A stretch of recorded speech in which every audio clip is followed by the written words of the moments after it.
Hi there everyone, welcome to Violet's Dream Tarot.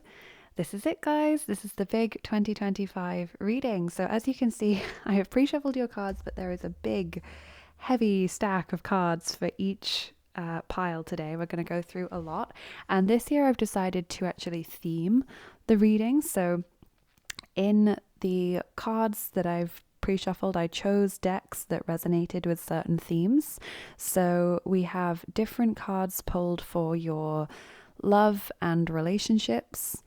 We have different cards for healing and self-care, career and finances, and spirituality. And then we've got a couple of cards at the end just for general messages, which also your tarot cards will be as well.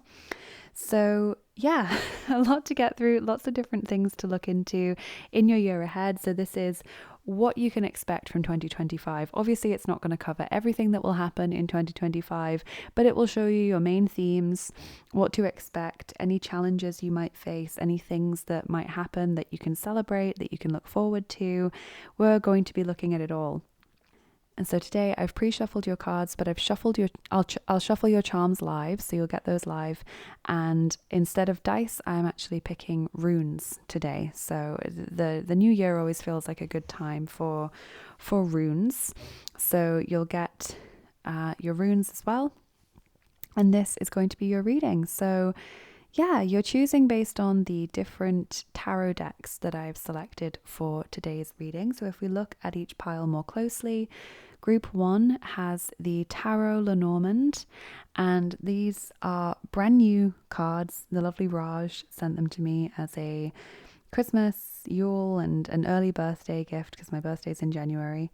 So thank you so much, Raj, for these gorgeous, gorgeous cards. I would normally turn it over so you can see what the style of cards is like, but I don't want to do that because this is your pre-shuffled card. So this one is Group 1. Okay, thank you, Raj, for your kindness. Group 1. Then Group 2, you have the Yuletide Tarot. So Group 2, the Yuletide Tarot. I've been using this a lot recently because it's the season for it. So if you've watched any of my most recent videos, you'll see what this deck looks like. You'll already know. And then Group 3, we have the Neopets Tarot. If you're a fan of Neopets, if you're a similar age to me, then you might be drawn to this deck.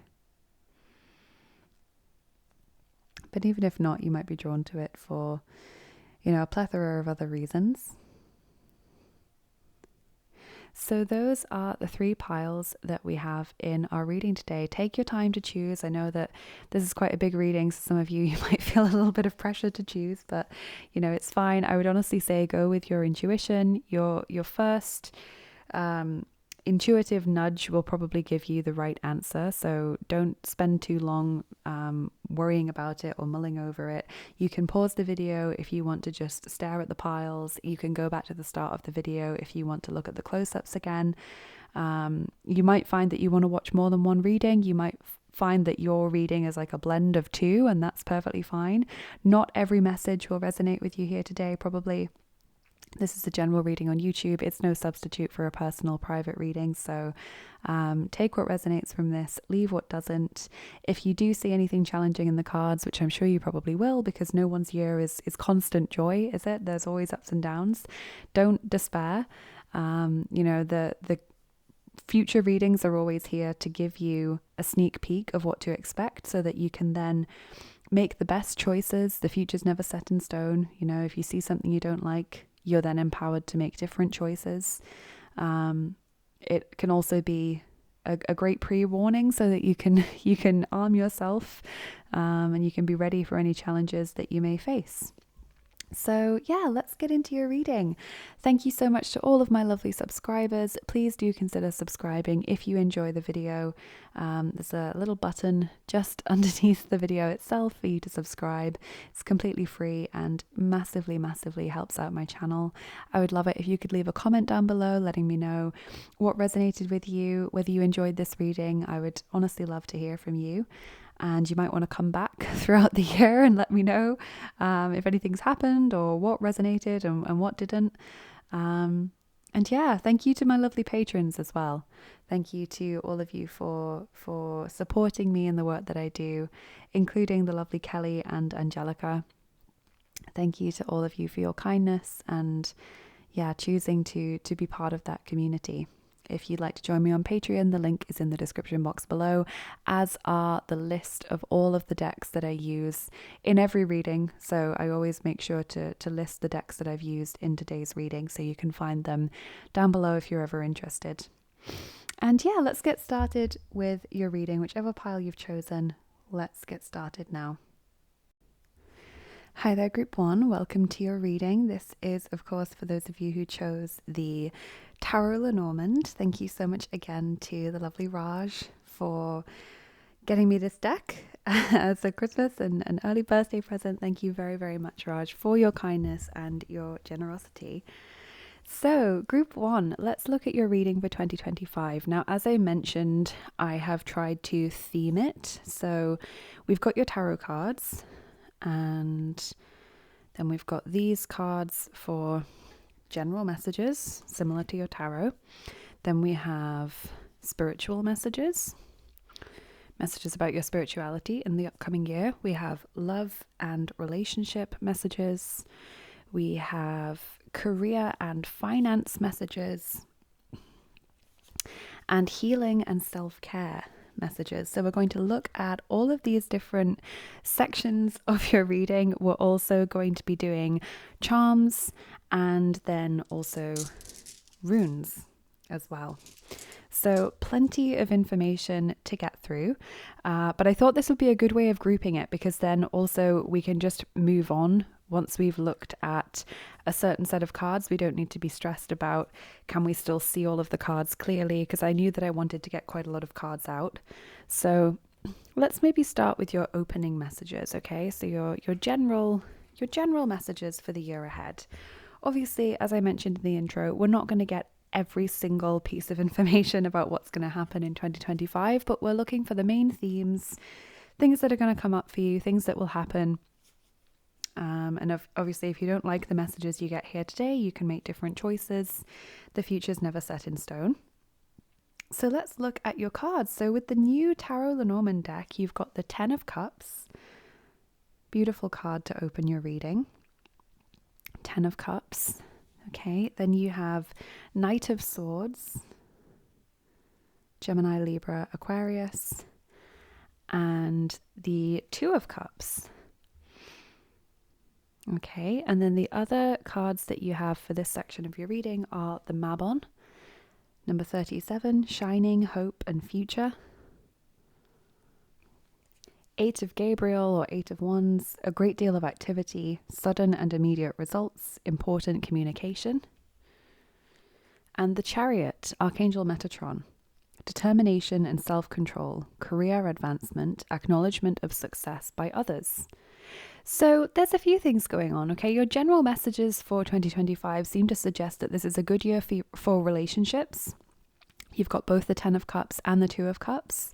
It seems to be a year when change happens quite quickly and quite suddenly. Okay, so yeah, you might, it might feel like month to month things have changed so much, or if there is like a big change coming, then it happens quite out of the blue. And it also seems to be a very positive time for your career. Okay, so there could be a promotion coming up. You could be getting a pay rise. You could be winning some kind of award related to what you do professionally. I also just love this card as well, just generally. Shining, Hope and Future seems like such a lovely message to get. So, so sweet. Okay, let's... What am I going to do? Am I going to clear these cards away, or am I going to just layer them? Let's clear them away. Let's do what I never do and be tidy. When I'm doing my readings, it's always such a mishmash of cards. Okay, so we'll move those to one side. So what should we start with in terms of sections? Let's start with healing and self-care. group 1. Okay, so you have listen to your guardian angel. Show you this one, number 19. Listen to your guardian angel. Communicating freely. I communicate from the depths of my being. Okay, you have I liberate myself from emotions that don't serve me. Number 25. You also have escapist, come home to yourself. 32. And garden, something lovely will grow from this. Number 15. Okay, so in terms of healing and self-care, there's nothing immediately jumping out to me here as in like unhealed issues or things that you need to work on healing in 2025. There may be some things you may be aware of what they are already, but nothing is being highlighted here.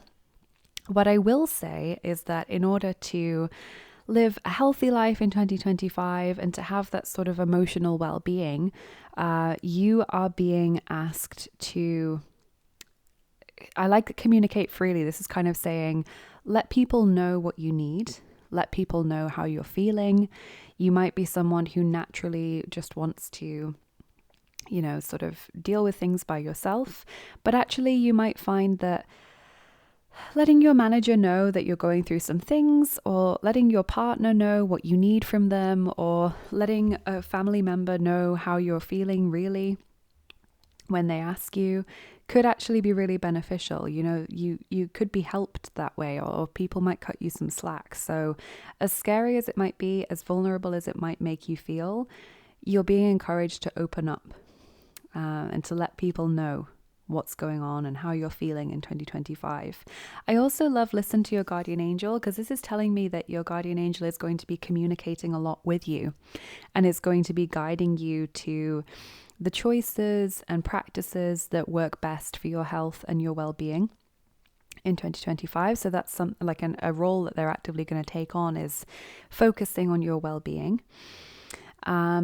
I also really love come home to yourself, okay, escapist. So you may be spending quite a lot of time at home in 2025 in terms of wanting to nurture yourself. Like you just feel really drawn to home in 2025 because it feels like your safe place. It feels really nurturing. Maybe you've made it really cozy. I don't know, maybe you're going to be doing some like new interior decor in 2025 that just completely transforms your space. It just feels like you're really going to be enjoying being at home in this year. So you're going to enjoy doing home-based activities as well, and they are going to be really nurturing for your well-being, your self-care. So obviously in this image, she is reading a book. So reading a book, watching films, maybe writing in your diary or journaling. This could also look a bit like a photo album as well, or like a scrapbook. It could be a sketchbook, you know, something creative like that. What else? She's in her pajamas, like cozy clothes, taking baths, or luxurious showers with like a shower steamer thing. Trying lovely, delicious foods. Feels like those are the very grounding, very nurturing activities that will help keep you healthy and take care of you in this upcoming year. Then something lovely will grow from this. This may be related to creative hobbies and that producing a beautiful result for you.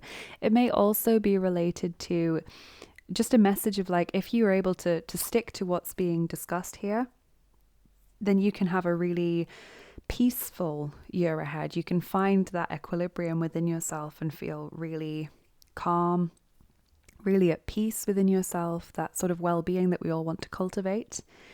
For some of you, I think this is also a message if you do end up going through a health challenge in 2025, or something happens that forces you to focus on your self-care.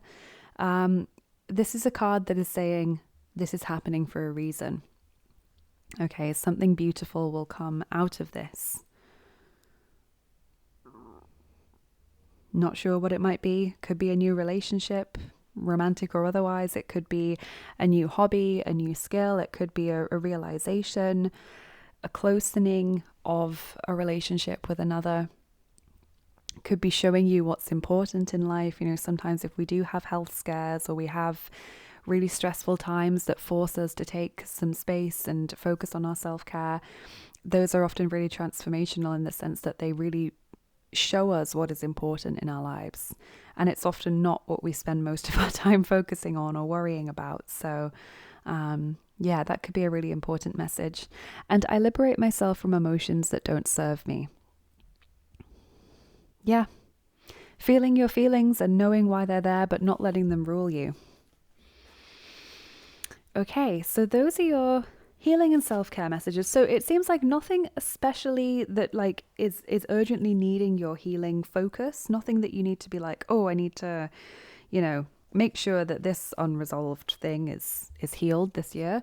It doesn't feel like that. I'm not saying that nothing like that will happen, but it feels like there's at least now nothing for you to focus on like that. It's more just about taking care of yourself generally. Okay, let's look at career and finances now. So you have last quarter moon in Gemini. Clear your mind. Okay, clear your mind. So clear thinking, not being clouded by worry or stress. Cosmic womb, the divine feminine, number 6. Okay. Then you have safe and surrounded by love, number 17. Keep your heart open and know you are being protected. Listen to what you know to be true and allow yourself to see and understand what is going on around you. Wow. And then you have ascending the mountain. Keep going forward. Lovely. Okay, so in terms of career and finances, yeah, it also doesn't seem like it's a heavy push for you in this year. You know, we saw the Chariot. Where was that card? Refer back to. Yeah, the Chariot. So you have this card of like real achievement in this year ahead and career advancement, but it doesn't feel like it's something that you have to push for, something that you have to like bust a gut working towards. It feels like it actually happens quite naturally, or it evolves as just a natural consequence of what you're already doing. So I would honestly say keep doing what you're doing with regards to career and finances, group 1. I also think cosmic womb and the divine feminine and safe and surrounded by love, they seem quite similar messages to me. Like being in the womb, there's a sense of surrounding, of love, of security, of comfort. And then safe and surrounded by love, it says, you know, you are being protected. So this could be a message of financial security, especially if you have been worried about finances or worried if the decisions you've made have been the right ones for your future. It does seem that you are being taken care of financially in 2025. You won't need to worry about your financial security. Also at work, it seems like there's job security for you. And possibly also that you're surrounded by kind people or nice people at work. Like I'm not seeing animosity here or anything like that. I'm not even seeing like competitiveness, which is quite common in a lot of workplaces, even if it's a friendly competitiveness. You know, I'm just seeing keep doing what you're doing, push forward. You're safe, you're protected. Also with clear your mind, you know, this is a message of try not to get too stressed. Try not to let stress sort of stop you from seeing what you need to do. Sometimes stress or busyness at work can make us feel paralyzed. It completely takes over our mind. It stops us from seeing the obvious. You know, we get confused, we get stressed, we get worried. Suddenly we're not thinking clearly and we're not seeing things in a logical fashion. So clear your mind. I think this is also a message about being organized as well. Try to approach career and finances with as organized a mind as possible. Okay. And that might mean just thinking ahead, like, okay, what do I need to do this week? And once you've got that overview, you can then be like, okay, so today I'm just going to focus on this. And then tomorrow I'll focus on this. And it means that you're then not as stressed because you know what's coming, but you're only giving yourself permission to focus on one thing at a time or one day at a time. So that might be the way that you can move forward. But it does seem as though the progress or the success that you're experiencing at work seems to happen quite naturally. Okay, so you might actually just be told that you're being promoted and you're like, oh, wow, great, thanks, love that for me.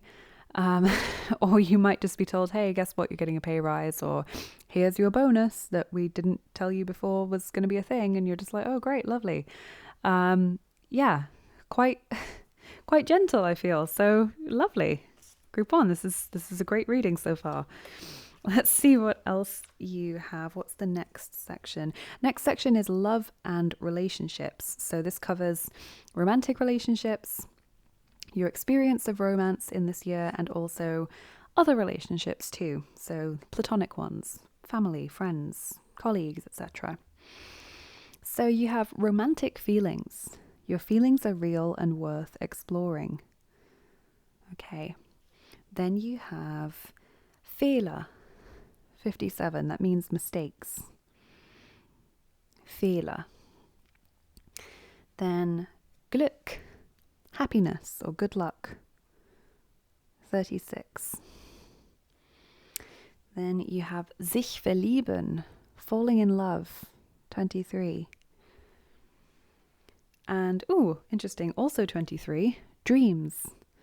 Vivid dreaming, dream messages, dream teaching. Okay. Lovely. Okay, so yes, romantic feelings. Clearly there is either a desire for romance in 2025 or there is a special someone in your life, and it's telling you that those feelings are real, they are worth exploring, follow your heart, explore that relationship with that person, or explore the idea of romance if that's something that you're starting to feel that you would like to experience in your life. Falling in love does suggest that there is a new person coming into your life in a romantic sense. Could also mean a deepening of a relationship that already exists.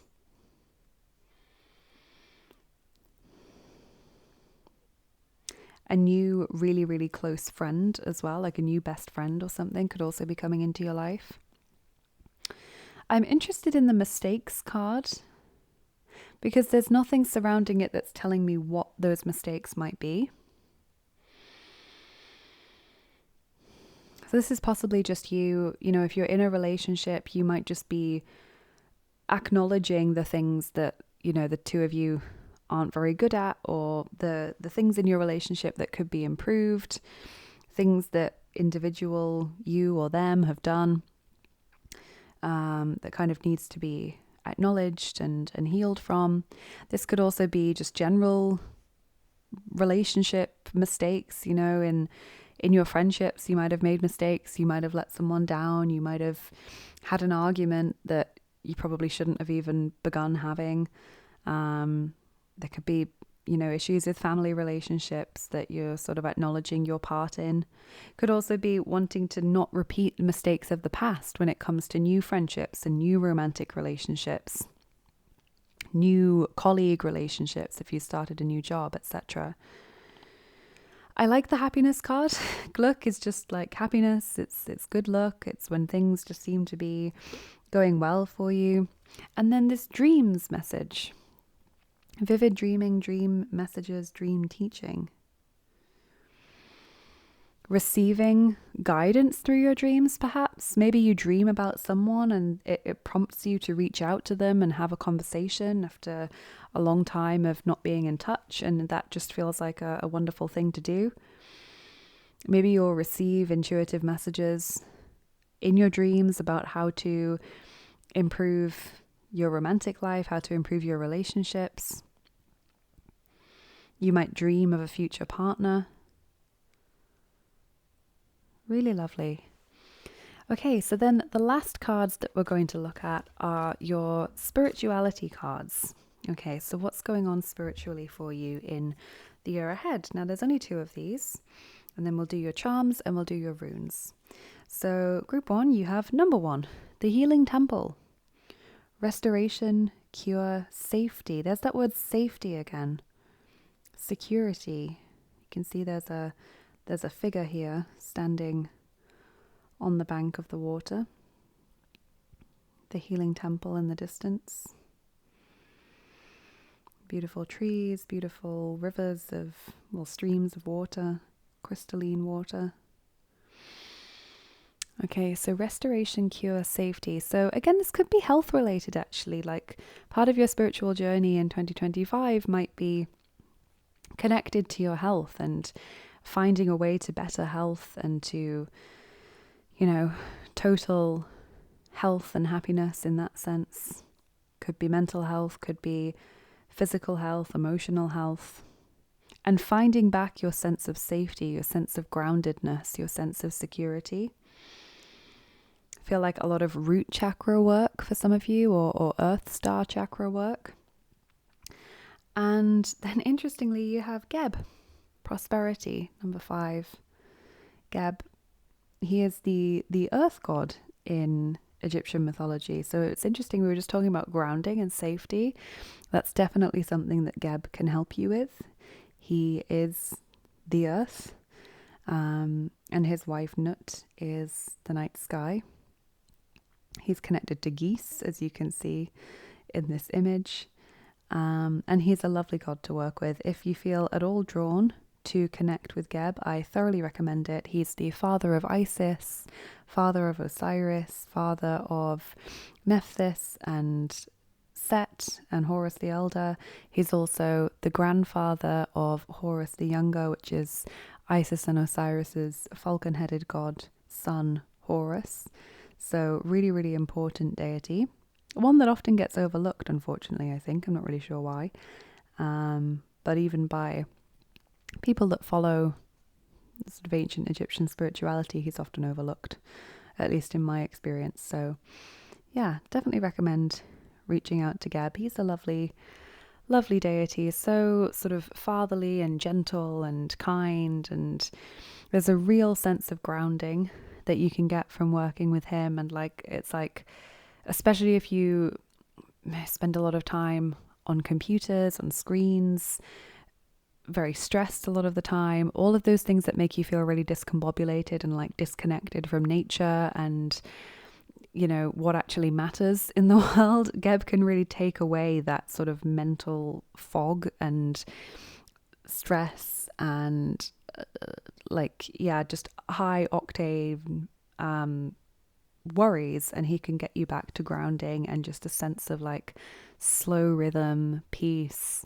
breathing again. Lovely, lovely energy. So highly recommend reaching out to him. A little bit biased because I do have my own relationship with Geb. But yeah, and I love the prosperity message as well, because what did you have that said the garden? Yeah, the garden card. Where was that? Garden. Something lovely will grow from this. Okay, so I think this kind of connects both of these cards, and also garden as well being the earth. There's the grounding and the connection to Geb again. So you've got restoration, cure, safety. Okay, so healing something, curing a physical or mental illness or, you know, problem that you've been facing. Finding that sense of safety and security again. And then as a result of that journey, this prosperity happens. Something beautiful happens. Something incredible grows from it.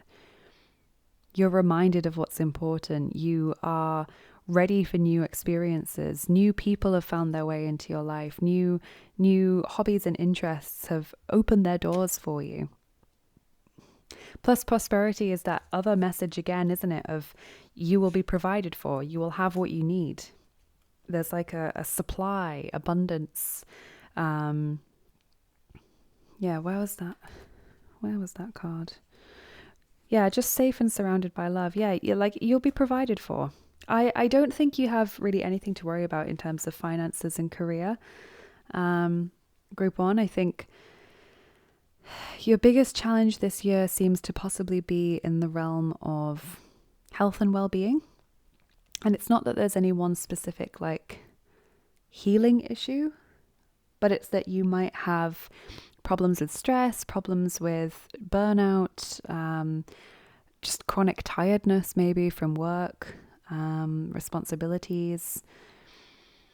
There may be a health issue that crops up that you have to take care of, but look, you have this restoration, cure, safety card and prosperity. It's not going to be anything that is life-threatening or serious or long-term. It's something that is healed, but which then gives you some understanding of, do you know what? This is what is important. Or do you know what? This is what I'm going to do. This has reminded me that I always wanted to do this thing. Okay. Group 1, let's get your charms on top. It feels really weird to be putting them down on this empty space, because if you know my readings, you know that I normally lay them on top of all of the cards and then I read how they interact with the different cards. But minimalism, let's give it a try.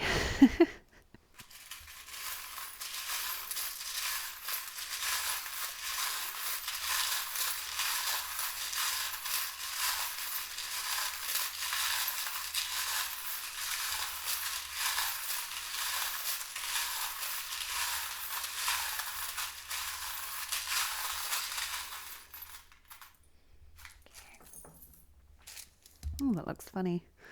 Little pile of pile of charms. What have we got? Okay, a few letters. Just see what you have so I can process it all. Interesting.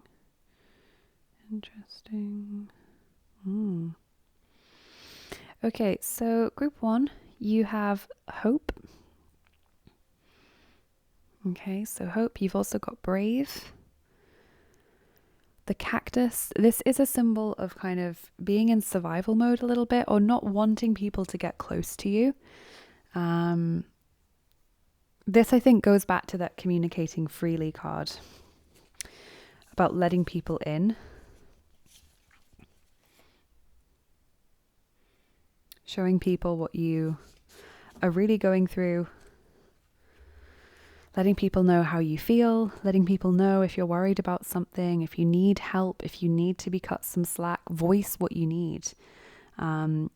Sometimes people just don't pick up on the cues that you're giving them. Like sometimes you will actually need to say to your manager, for example, look, I really need the day off sick. Like I can't continue with this. Or look, I physically can't get this amount done within this space of time. Like you're going to have to assign one of these tasks to someone else, because otherwise it's just not going to get done.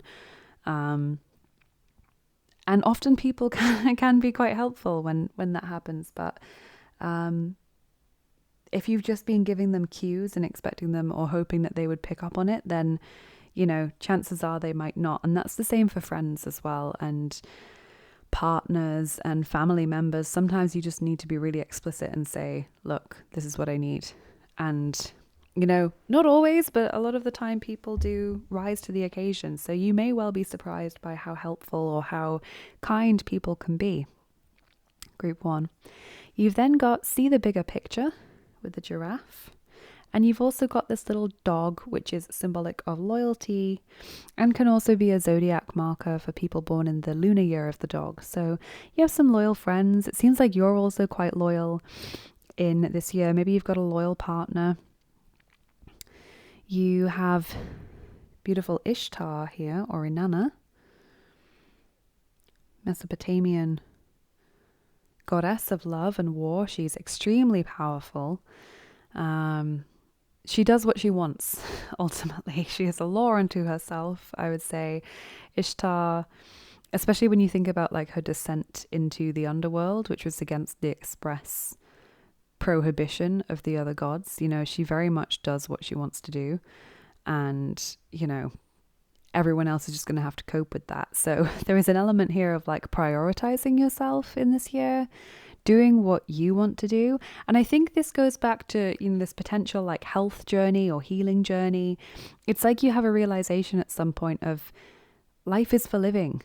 It's great to save for the future. Of course, that's sensible. And that seems to be what some of you are doing anyway.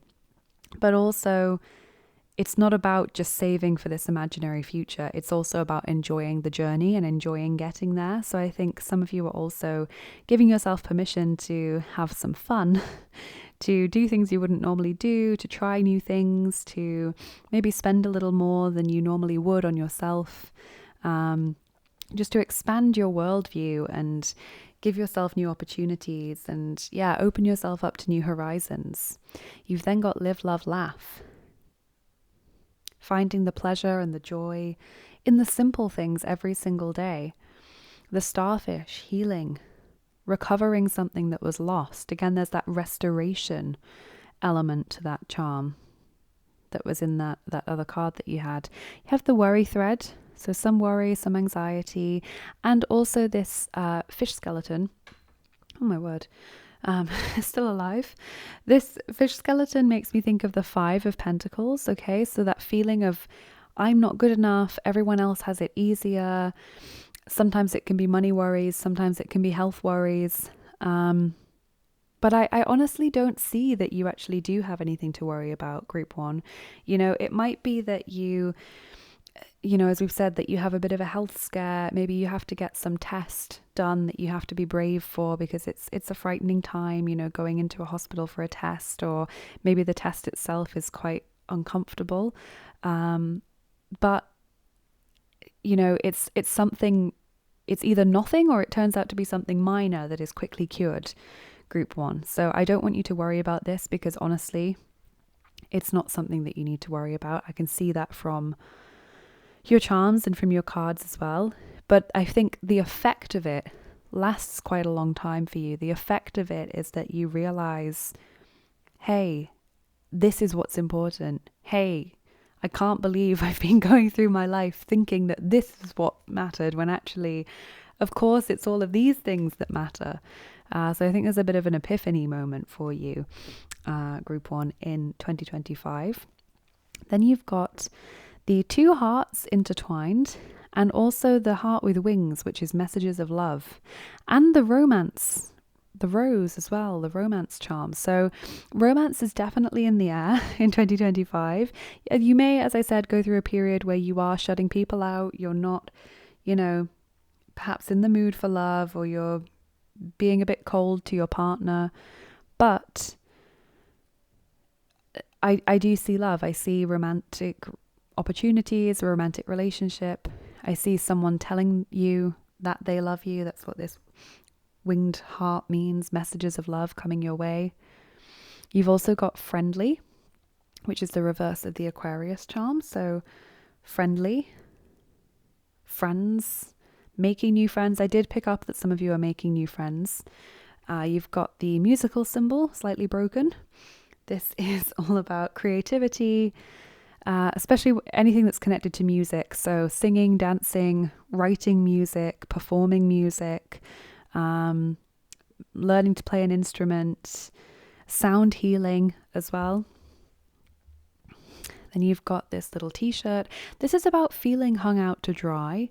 Interestingly, there's 2 hearts intertwined on it. So again, that's a symbol of love. You may feel at some point like someone lets you down this year. Feeling hung out to dry is like when you literally feel as though someone has shafted you and has just left you, like, you know, holding the baby, so to speak, or left you just to deal with the situation and pick up the pieces. I don't think that was the intention.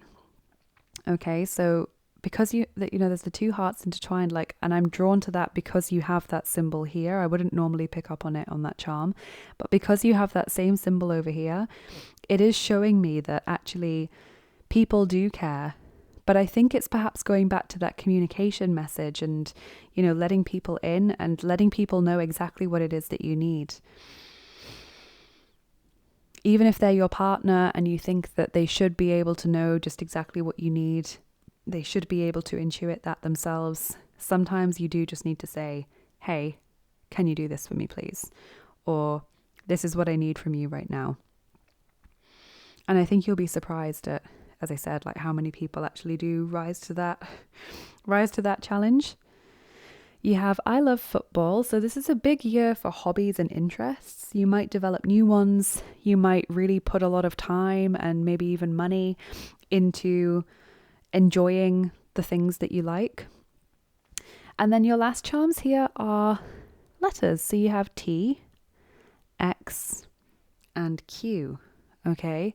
Now, it is of course not lost on me, K-pop fans, that this is almost the name of a K-pop band. I'm not a huge K-pop fan, but this is one of the only bands that I do like in that genre, TVXQ. So you may be listening to the music that you love, then going back to the sound healing, to keep you calm, to keep you upbeat. Of course, the letters can also point towards names, words, initials, places. It's going to be very different for everyone what they mean. X makes me think of deleting something, ending something. Q makes me think of questioning something, seeking for answers.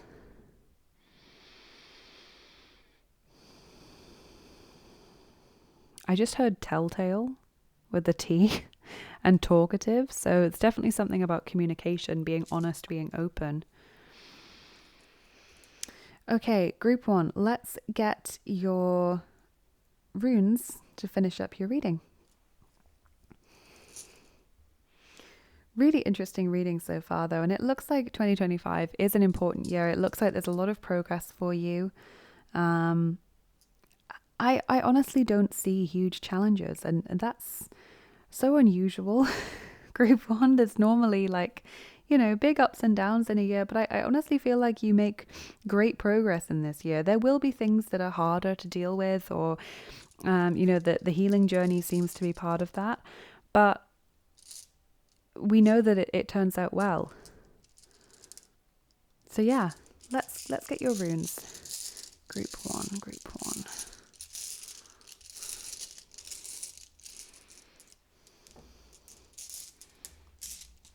Okay. Now, I wasn't fishing for any particular number of runes here. I was just open to whatever wanted to come through. But you have this rune. This is Feihu. Okay, and Feihu is the rune of abundance, prosperity. There we go again, prosperity, Geb. Wealth, success, and just generally like resources, supply, like having what you need. So I think you really don't need to worry about finances, about physical things, having what you need, shelter, food, heating, etc. You don't need to worry about it in the coming year, because it looks like it is going to be taken care of, and just kind of like, it's like Spirit is saying, like, give me that. You don't need to think about it. Let me take care of it. So, or like, it's taken care of. Okay, and then you have Sowilo, which is this one. And this is the rune of achievement and victory. It's the lucky rune. It's one of good fortune. So that also goes back to your Glück, good luck card. If I just find that. That one was specifically in your love and relationships section. But this can also apply elsewhere as well, because you've now got the rune of good luck. So that's always a lovely one to have. I think this one represents the sun. So like the sun shining on you in this year. Could also be like illumination as well, like that epiphany, that enlightenment, that discovery of something that's important. Okay, and then you have Nauthiz, but you have it in the reverse position. So upright, it should look like that, but it's in the reverse position, so it's like this. Nauthiz is the rune of necessity and sort of hardship and challenge. When it's in the reversed position, it kind of represents burnout. When you're not looking after yourself properly, when you're like putting yourself last, when you're actively depriving yourself of things that you need. So kind of like, in a way, self-imposed hardship. So I think, again, this is just a message of take care of yourself, be gentle with yourself, look after yourself, let yourself enjoy the things that are important to you without guilt, without apology, just say, do you know what? I am going to buy that ticket to that thing because I want to go, and I'm not going to apologize for that. Or, yes, I am going to spend 3 hours this evening knitting. No, I don't care what you think. That's what makes me happy. That is what I'm going to do. I don't care if you think it's a waste of my time or a waste of my money. That is what I'm going to do. So going back to Ishtar again, this sense of independence and, hey, have your own opinions, whatever, but this is me. This is what I'm going to do. Yeah. Wonderful reading, group one. I hope you've enjoyed this one. It looks like 2025 is going to be more of a gentle year maybe than the one that you've just had, with great progress, with great achievement, but without having to fight for it, it seems. You're going to need to be brave at times and to be, showing up for yourself, but there's also plenty of opportunity to treat yourself, to look after yourself, to get back to what matters, and you're going to be well provided for. Okay, group one, I really hope you've enjoyed this. Have a lovely rest of your day. Take care, and I will see you again soon. Bye-bye. Take care. Hi there, group two. Welcome to your reading. This is for those of you who chose the Yuletide Tarot. So let's look at what's coming up for you in the year ahead in 2025. And maybe by the time you're watching this, it already is 2025. So maybe some of this won't be a complete surprise to you.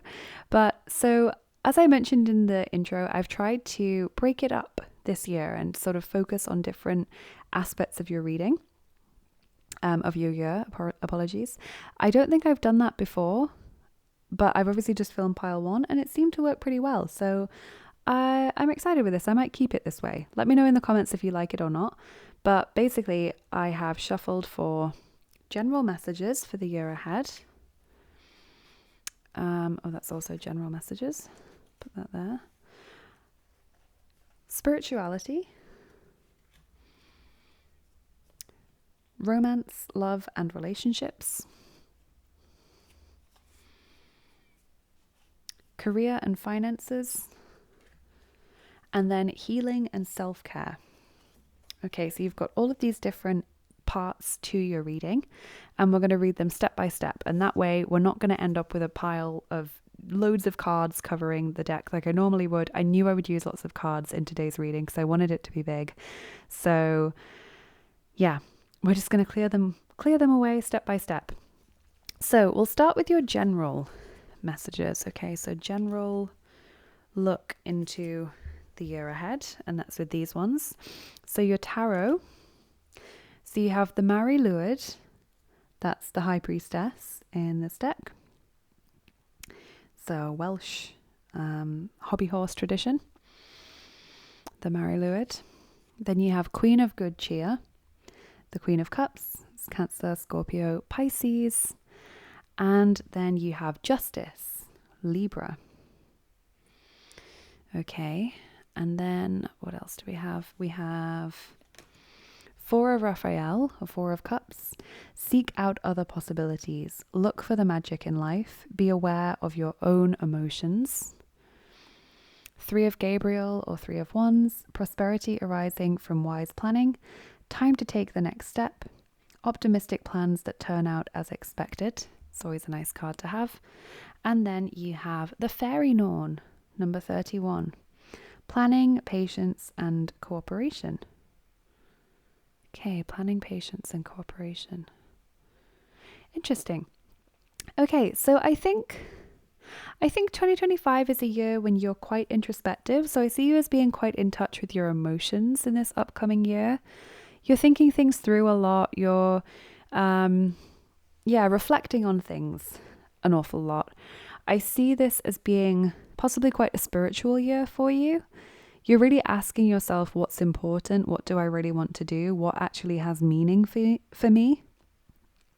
I see this as being a year that you will experience positive results for your efforts. It feels like the effort that you put in is rewarded. You do get good outcomes in exchange for effort and focus and dedication, but obviously that's not an overnight thing. So that takes us back to our planning and patience message here with the Fairy Norn.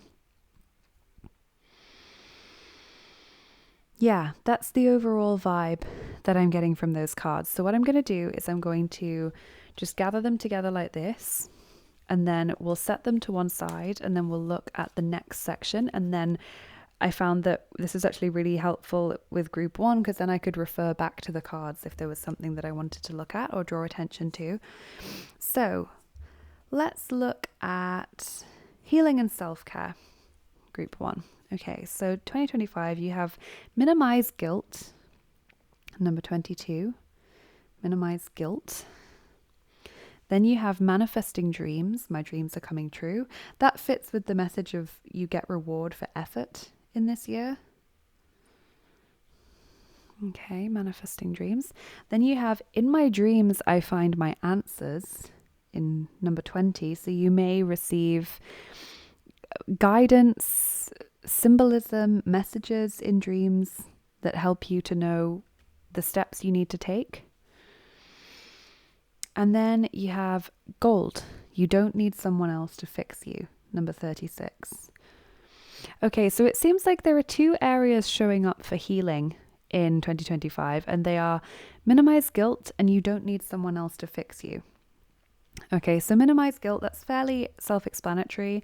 It's obviously not telling us what part of your life you might be experiencing guilt regarding, but you probably know that already. So try not to feel guilty for things in 2025. It could be things that have happened in the past. It could be making decisions that are right for you and you worried that people are going to get upset with you for prioritizing yourself.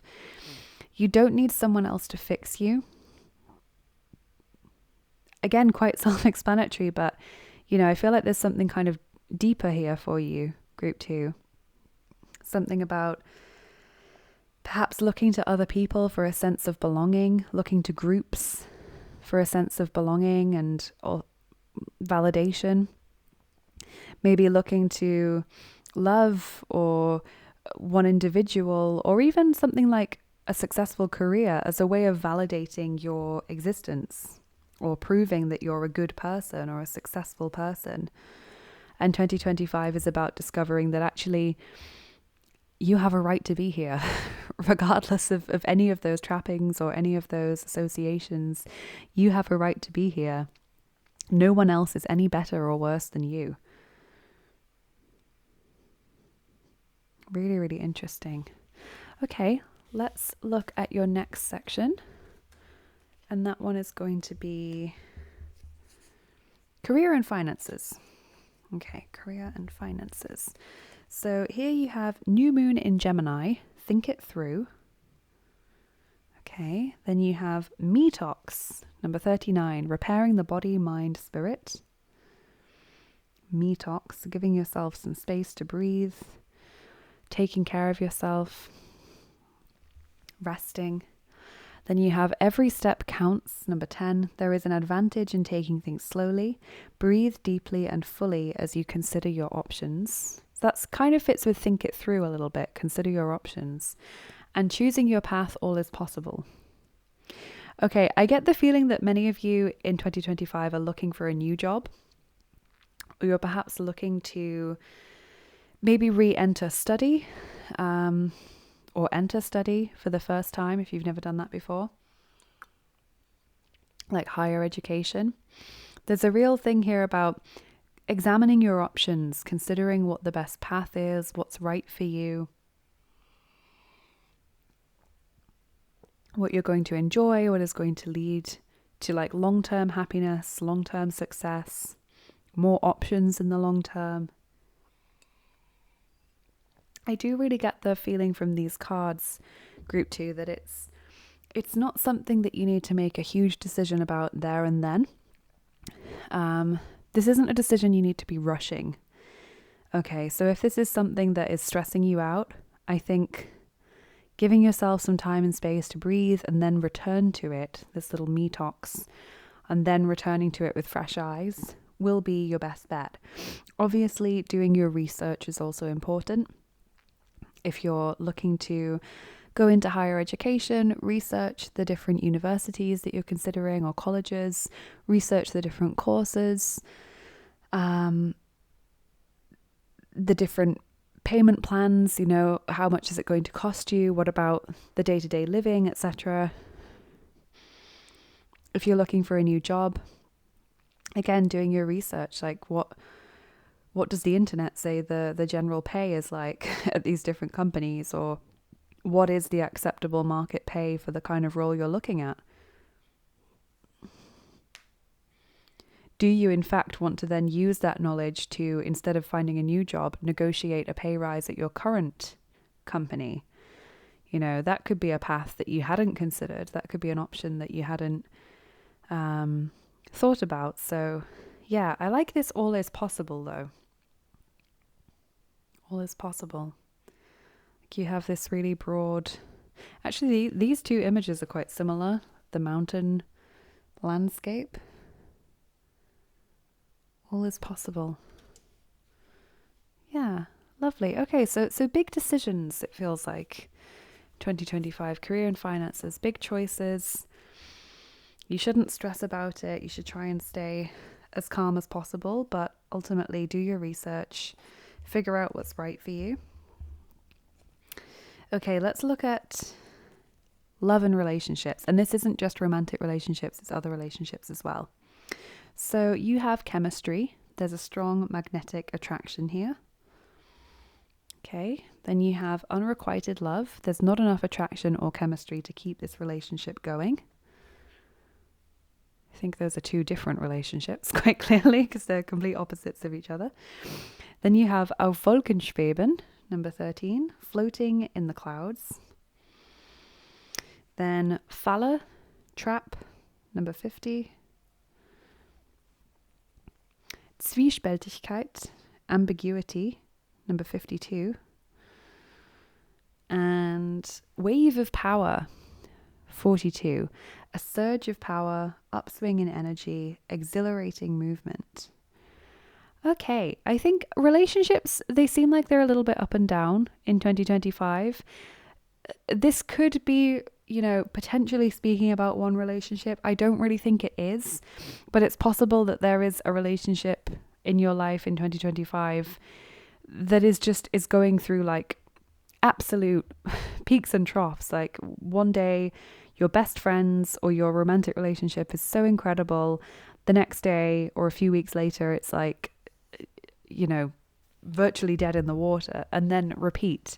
So some of you are going to be a little bit confused about a relationship that just seems very up down, very like high intensity, incredible one day, and then the next it's like there's just nothing there, and then it goes back to the high intensity again. So yeah, that is going to be confusing for some of you.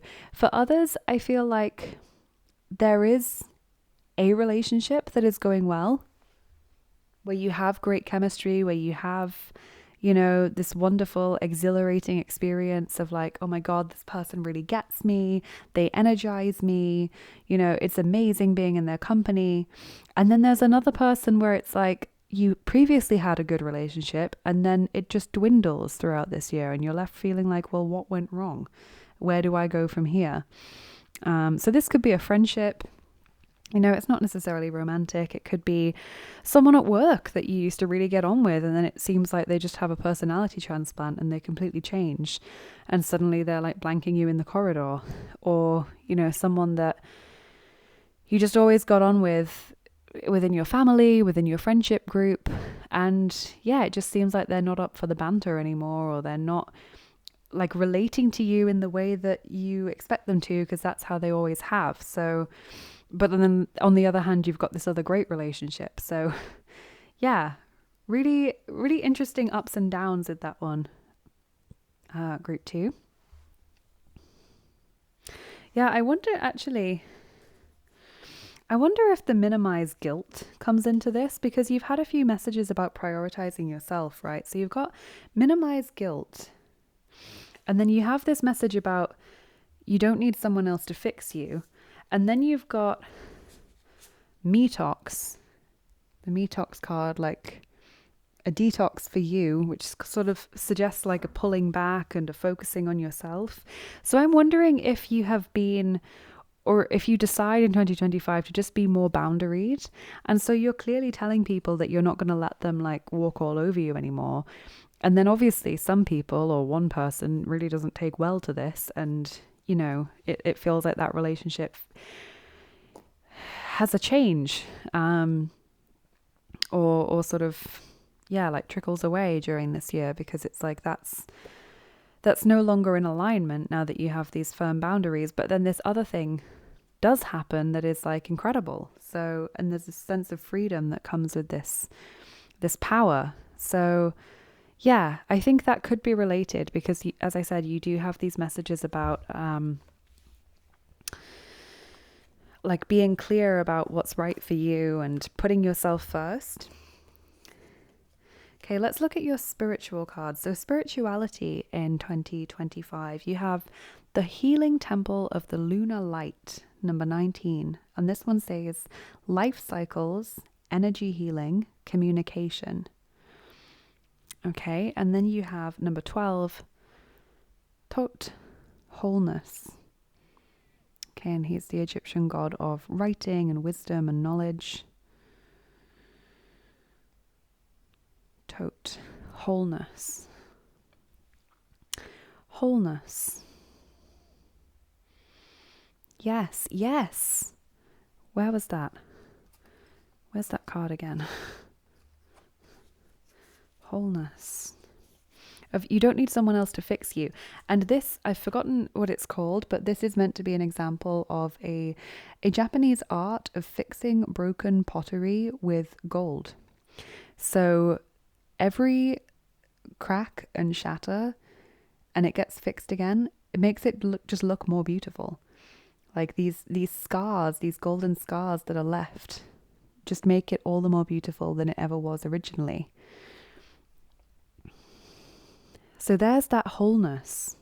I think some of you, maybe you have felt that past negative experiences and pain and trauma has somehow taken something from you that you can't get back. Maybe some of you are dealing with a feeling of like, oh, I'm forever tainted because of this, or I'm forever, unhappy. There's always a part of me that's like slightly dead inside, or there's always a part of me that's always going to be in pain. And Tote is coming to you to say, actually, no, you're not lesser because of that. You're not diminished by what you've experienced. You're made more whole by it. You have these new additions to this glorious facet of who you are. Yes, it's different, but it's not any less. If anything, it's added. And then you have this message here of life cycles, energy healing, communication. Okay, so it's the healing temper of the lunar light. Okay, the lunar light. So that makes me think about the moon, obviously. Emotions, the moon represents emotions, represents the nighttime, maybe the things we dwell on at night, the things that keep us awake at night, or that we see in our dreams. And you had a card about dreams as well, didn't you? Yeah. In my dreams, I find my answers. Okay, so possibly dream messages coming to you. Maybe connected to healing. Then you have life cycles. Now, I think this fits well with the message about like certain relationships ending or drifting apart from certain people. This just naturally happening as you change and grow and develop and sparkle, like things will naturally fall away.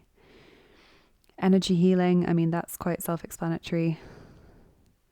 Maybe you'll be seeking out some energy healing modalities. Maybe you'll be learning to do it yourself, getting some Reiki or becoming Reiki attuned. And then communication. Being open, being clear about what you want, what you will and won't accept. Like, this is a big one. I really think you're laying down some strong boundaries. You're saying no. You're putting your foot down in 2025. And tapping into Tote's wisdom as well. So Tote, or Jehuti, as he's sometimes called, he is the god of wisdom, of knowledge, of magic. He's very connected to magic. He's said to have invented the hieroglyphs, which is what you can see him doing here. As such, he is a very wise god. He's one that you can really turn to when you need to figure something out, when you need like some deeper understanding about something. Tote can be there for you.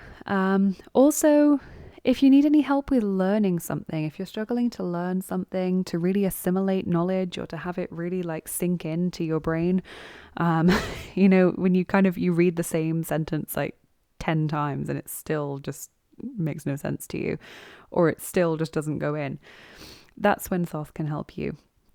Okay, so you can call upon him for those things. He is also very strongly connected to Hermes, which is a god that I work with. It's one of my main deities.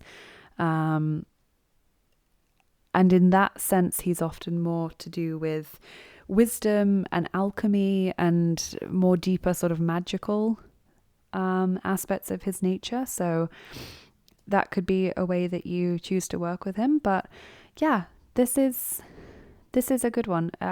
One that I had a little bit of a relationship with when I was a child. I don't think I've really worked with Thoth much as an adult, but maybe I should. He's certainly a lovely, lovely deity. Very, very understanding, very willing to impart knowledge and to help you to wrap your head around something and to finally understand it. And he's one who really shares in your learning successes, and is really genuinely like when you have a really supportive, lovely teacher who's really like genuinely happy when you get something and when you have your own like personal triumphs, like you do really well on that test and they genuinely are happy for you, you know. That's the kind of feeling. So if you feel called to, maybe, you know, say a prayer to Thoth, maybe light him a candle or some incense as an offering, maybe do a meditation where you ask to see him, see what he can tell you, because he's showing up here. So yeah, perhaps he can help you with some of the other stuff as well. Like, I don't personally think I've ever worked with him in a healing context, but I have a feeling he's probably quite knowledgeable about that, or could, even if he's not gonna do the healing himself, he'll certainly be able to point you in the direction of someone who can, because as I said, he knows an awful lot. So he would surely know the right place for you to go and get that healing, or to deepen your knowledge of something, or to, yeah, find what it is that you need. So group 2, let's do your charms now, and then we'll finish up with your runes as well.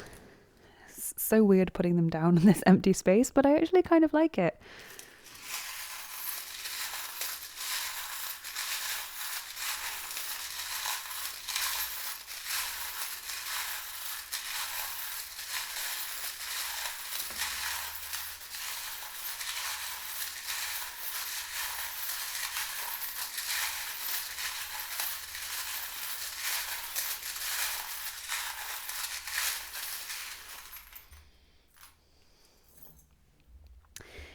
Because if you have seen any other videos from my channel, you'll know that I normally have lots of cards. I lay them out and I leave them there, and then I put the charms on top and I sort of read how they interact with the cards. So it's a little bit weird for me to do it like this, but it's kind of fun. Ah, gorgeous. Lovely, lovely, lovely. Okay, okay. Group 2. So you've got 2 kind of olive branch like charms. I mean, this one, I see it as a growth charm. Growth and health and vitality. And then this one is more of an olive branch. Okay, so like reaching out to people, offering forgiveness. Maybe someone offering you forgiveness or a second chance. But I feel like you are going to reach out to some people and they're going to be like, no, you know, because you've laid down these boundaries and they're upset by it because it means they can't continue to take from you anymore. And I genuinely feel like those are people that are, you know, better off out of your life, group 2. But I think you're going to still offer them a chance and be like, you know, this isn't me saying that I don't want to be friends anymore, but it's me saying that I won't continue to do this. And that, yeah, you've got the scissors. Cutting cords, moving on, letting go of something, cutting out what's no longer needed, not allowing things to fester and get worse. You have Leo showing up as a zodiac marker. Leo. You've also got the Divine Masculine, and this one jumped out of the deck. This is the deck, of the tin. This was the first one to come out because it jumped by its own accord. So this is obviously important. So divine masculine, a masculine energy in your life in 2025 who is important. They could be a romantic partner. They could be a friend, a mentor. They could be a spiritual being such as Tote, who is masculine in nature. Could be an angel, you know, doesn't have to be a god. It could be an angel or archangel, could be an ascended master, could be a loved one in heaven, an ancestor, a spirit guide, someone who is important, who is going to be a guide or a helper in your year ahead. So pay attention for any strong masculine characters. You have the Six of Wands charm. I love this one. Six of Wands implies success, progress. It's like he's raising his arms up and saying, hallelujah. You know, there's this message here of yes, congratulations, it's done. You've done so well.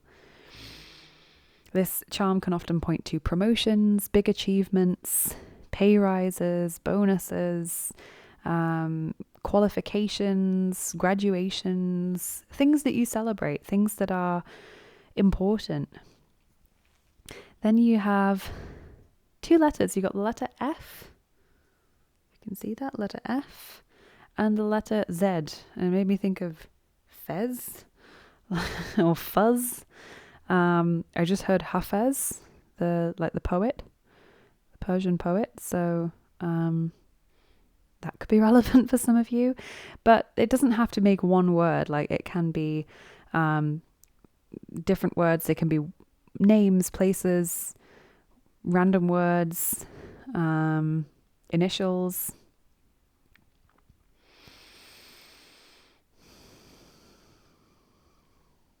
For some reason I just heard Santa Fe.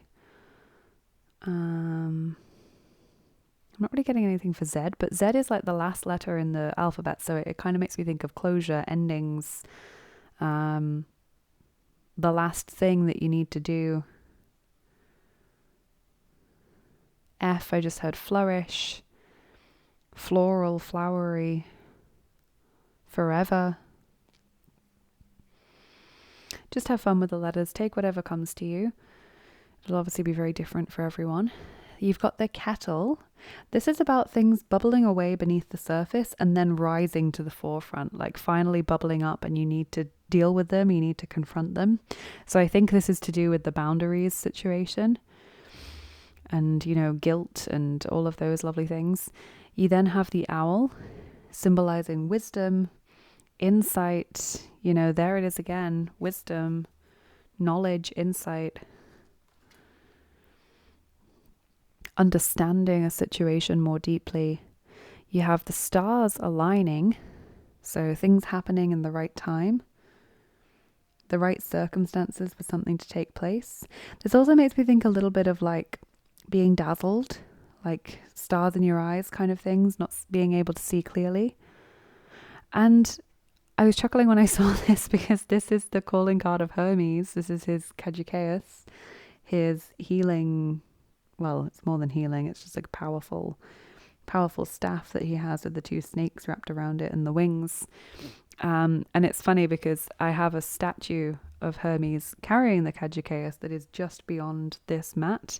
You can't see it because it's like probably about 5 centimeters behind the top of the mat, and obviously the camera cuts out there, but there is this statue of Hermes there, so this is like literally pointing towards him. And as I was saying, Tot, the Romans believed that he was the same as Mercury, or that he was like an Egyptian expression of Mercury, which was their name for Hermes. So Hermes and Tot are often syncretized, which means that people sort of like mash them together, not necessarily to say that they're the same. Sometimes people do. You have people who believe that there are only a few gods, and so there are, you know, just different expressions of the same god. And then there are others who say that they are different, but they're kind of similar. They like the same things, they're good at the same things, so they naturally sort of hang out together. Or you could pray to them together, or they work well together. So, you know, it's very much up to your own individual belief system, but I think you've got enough repeated symbolism here to say that Tote would definitely like to work with you. So he is reaching out. And Hermes separately as well, or together with Tote, you know, however you want to see it. Definitely recommend giving that a try, letting them know that you're interested if you are, and seeing where that takes you in the year ahead. Okay, let's finish up with your runes. Group 2. Group 2, year ahead.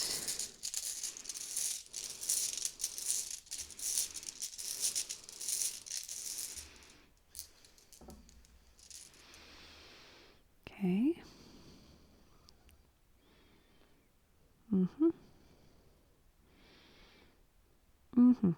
Okay. So these two, they actually need to be that way around. You don't really read them reversed, because when they were like that, they were just kind of on their side. So yes, so that's what you have. So you have Yero. That's your first one. And this is the rune of the harvest. Okay, so this kind of symbolizes harvest, rewards for hard work. Was it your reading where I said you're going to get back what you put in? Was it that one? Yes. Yes, you got justice, haven't you? So justice and the 3 of Wands. You're going to get back what you put in this year. Patience, planning, cooperation. Yeah, definitely. I think the outcomes you get in this year, the rewards, the results that you get, are going to reflect the level of effort that you've given, the level of determination, the amount of time that you've spent doing things. It's going back to that patience message with the Faerie Norn. Yeah. So that's Yero. Then you have Dagors, which is like I suppose you would call it like the dawn rune. So Dagors represents new beginnings, awakening, completion, maybe sort of going back to the Z, endings and beginnings, you know, Z being the last thing, and then dawn being daybreak, a fresh start, a new day. There's themes of also like illumination and enlightenment that come with the dawn, because, you know, like the symbol of the light suddenly flooding into the world. So yeah, maybe making breakthroughs, discoveries, figuring something out, epiphanies, realizations about what's important. And then you have Alyes, which is the protection rune, but you've got it in the reverse direction. So normally it should be like that, but you have it in the reverse symbol, which kind of suggests vulnerability, feeling stuck, feeling helpless, or feeling like you want to be protected, you know, like you need someone to just put their arms around you and protect you. Okay, so feeling a bit fragile, a bit vulnerable, a bit scared perhaps. But these other 2 runes are so lovely. So I think this is just about, you know, what we've discussed about you know, potentially putting your foot down a bit in this year and being clear and centering yourself, and perhaps just feeling worried about potential backlash from that, how that might make others feel, how people might be nasty potentially in response to that, or you might lose friends, you know. Yeah, I think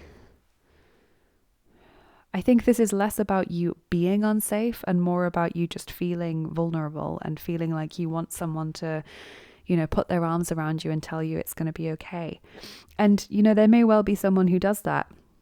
You know, there's clearly a special relationship in this year because you had that chemistry and upswing and wave of power messages in the love and relationships section. You've also got this divine masculine figure, whether they're in your life or whether they are in spirit. You know, you've got Tote, potentially Hermes as well. So there do seem to be people there who you can reach out to for protection, for that comfort, for that reassurance that it's going to be okay and that you're going to be looked after. But I do think that the runes there are just acknowledging your feelings of, this is a scary thing to do. This is, you know, it makes me feel vulnerable for drawing attention to myself in this way and not just going along with it and people pleasing like I always do. So that's your year ahead, group 2. Obviously, that's not everything that's going to happen in your year, but it's what your spiritual team wanted you to know about today. I really hope you've enjoyed this reading. I hope it resonated with you. Would love to hear in the comments what you thought of the reading. Would love it if you could leave a like and subscribe to my channel if you did enjoy, because that means the world to me and will also ensure that you get notified when I upload other readings, so you can watch similar, more hopefully enjoyable content in the future as well. Hope you have a lovely rest of your day, group 2. Take care, and I will see you again soon. Bye bye. Hey there, group 3. Welcome to your reading if you chose the Neopets Tarot. This one is for you. So we are going to see what is coming up for you in 2024. As I mentioned in the intro, I've tried to theme the cards. So we're going to be looking at it step by step. So we've got your general messages here with the tarot decks. Then we have spirituality. We have, well, that's also, actually this is general. General, spirituality. Then we have love and relationships, not just romantic, but also platonic. Then we have career and finances, and then also health and well-being. So you got plenty of cards. Let's just take it step by step. As I said, let's start with your general messages. They can be a good introduction to the reading. And then we'll just go through the different sets of cards. And then after that, we'll do your charms and we'll do your runes as well. So you'll get a very full reading.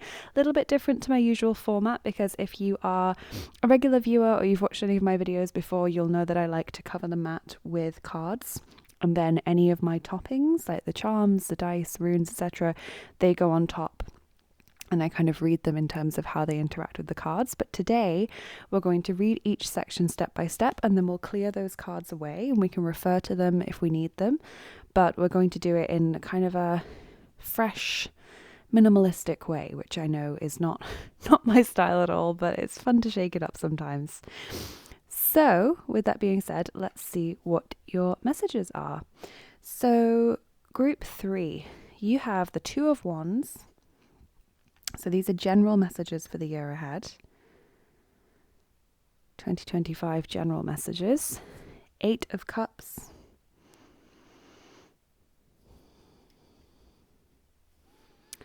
Two of Swords. So 2 2s. Interesting. Then you have 4 of Swords. Okay. So also 2 Swords cards. And then here, 4 of Swords again. 4 of Michael. Okay, that one's obviously important. So this says insights that come from quiet meditation, the need for more sleep or time off, seek relief from stress. Interesting. Then you have 3 of Raphael, which in this deck is the 3 of Cups. This one says reasons to celebrate, a community of friends, happy announcements regarding relationships or children. And then finally, Elf-struck, number 18, enchanted, beguiled, enspelled. Okay, Elf-struck. Well, that's a lovely card. Okay, so clearly this 4 of Swords message is important. You are being instructed to prioritize rest in 2025. It looks like you're going to be actively seeking out just peace and quiet spaces and time for you to just think and be and breathe. Possibly prioritizing sleep, prioritizing time for yourself just to basically like process things. Maybe 2024 has been a really busy year for you, or maybe this is an indication that some of 2025 is going to be quite full on. And so you will then just really, more than ever need to have that processing time and that breathing space. I do see your 8 of Cups here, which is kind of telling me that I feel like there's going to come a point in 2025 where you feel quite disenchanted. And it's interesting because you've got enchanted here with Elf-struck. So I think you're going to feel just a little bit like disillusioned with life. You know, it just feels like it's become quite meaningless in a certain area of your life, or maybe there's just a problem that feels like it's taking forever to resolve. So I see that with your Eight of Cups. I do like the fact that you have elf struck, because it suggests that you will find that magic and meaning again. But I think this is also playing into your Eight of Cups, is in potentially saying there is something where you perhaps haven't been truthful with yourself. So just be aware of this as you go into the new year. There's maybe something where you are or are going to be a little bit dazzled by something and not really seeing the full picture, or not letting yourself be aware of its true nature. Okay, so that could be anything. It could be, you know, a job, a relationship, a situation, a goal that you have in mind. It just feels like the feeling of being swept up in the excitement of it all, but not actually seeing, you know, the finer details, the nuance, or the red flags even in the situation. I like that you have the Three of Cups, because that indicates that there are going to be some really fun times this year, great opportunities for socializing and play and letting your hair down. That's really lovely. And then the Two of Wands, Two of Swords, they kind of intrigue me, these two twos, because the twos often point towards a decision needing to be made. Okay, so your Two of Swords is kind of like a binary decision, yes or no, this or that. And it's often one where the decisions are kind of equally good or equally bad. Those two choices that you've got. So it can be very tough to choose between them. And then your Two of Wands is this progress card, but it's also, you can see, it looks like he's got like two contracts maybe to sign here, or two different business proposals that he's deciding between. So again, there's this sense of, okay, I've come this far, but how do I move forward in the right way? Maybe this is why you need your thinking time and your rest and your space to just unpack things, group 3. Super interesting. Let's move on to your next section, because I'm sure that this, whatever this is, will be touched upon in at least one other part of your reading. So let's take a look. Where shall we start? Let's start with health and well-being. Okay, group 3, you got quite a few of these cards. So you have Show Self-Respect, number 29, Soul Invictus, the Unconquerable Sun. Lovely, lovely card to have. So fitting around the winter solstice as well.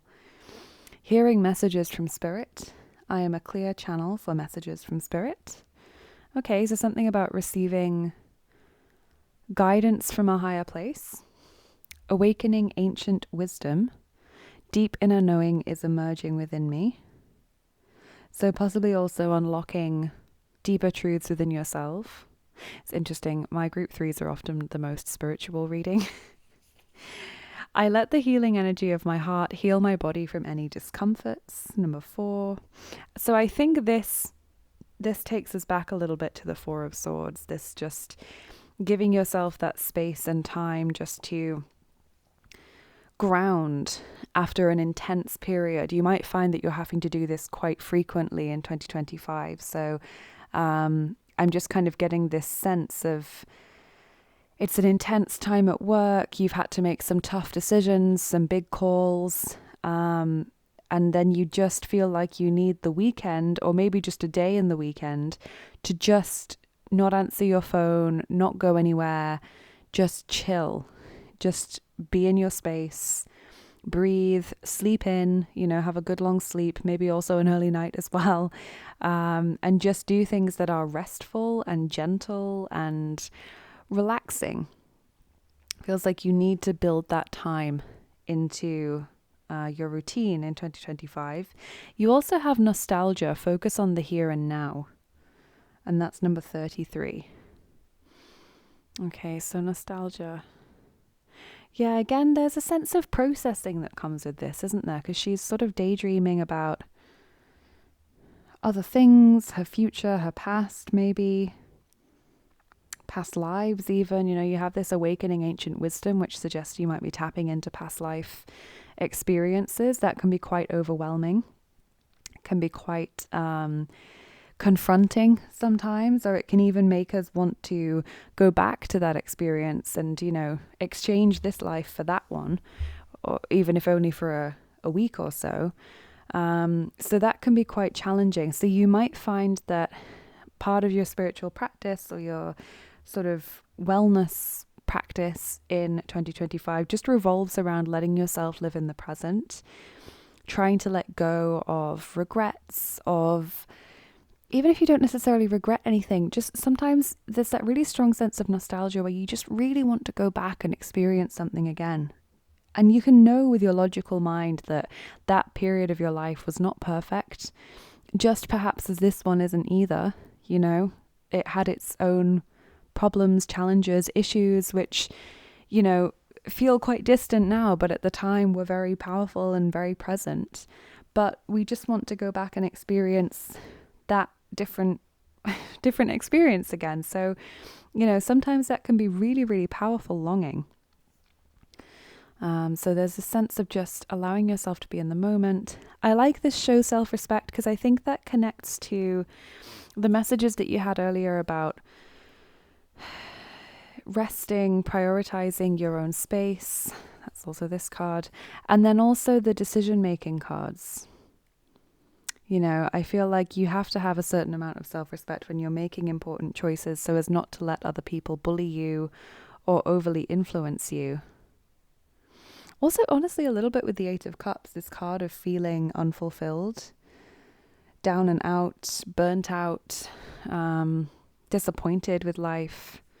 You know, there comes a point where you choose to get up and walk away, or you choose to make different decisions, different choices, better choices, to shake things up a little bit, even if that's frightening. And that ultimately takes self-respect and strength and courage. So really, really interesting, group 3. It seems like, yeah, your wellness practice, your health and healing in 2025 focuses on being present and kind of shifting discomforts, especially from past experiences, decisions you've made that you can't go back and undo, and perhaps don't even want to go back and undo, but just that, you know, they were hard decisions, and that can be uncomfortable, it can be confronting. People might get annoyed with you over certain things. So that's what I see for health and wellness. Let's look now at career and finances. Okay, so you have breathe through the tension, full moon in Scorpio. Okay, so career is possibly where this intensity is coming from, your career or your financial life, financial planning, financial decisions. You have woodwives, adaptability, number 64, possibly needing to be adaptable to very quickly changing situations. Gliding through currents, number 13. With a different approach, you will glide through a situation with grace and ease. Going inward and bringing your understanding, perspective, or behavior into flow will help your dreams take flight. That's really lovely. It does seem to be a very reflective year for you. You're really examining your thoughts and your decisions and your experiences to date. And I think that's really nicely summed up with this card, Wandering Path. Enjoy the journey. Okay, so part of the lesson when it comes to your career and your finances in 2025 is that it's not about the destination, at least not in this year. It's about how you get there, the people you meet, the things you learn, the decisions you make along the way, and what they say about you and your fundamental wants and, you know, where it is that you're going.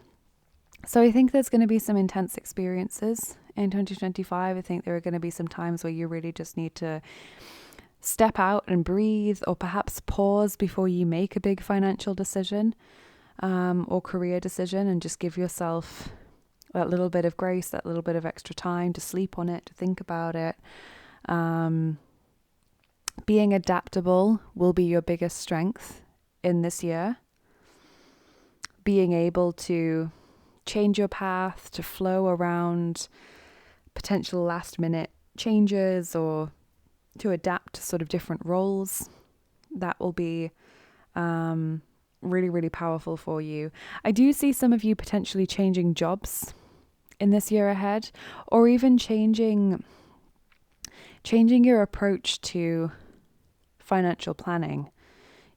Something like, obviously this won't apply to everyone, but say you have your savings in an investment account, and maybe this year you decide to take the plunge and put that money into property, for example.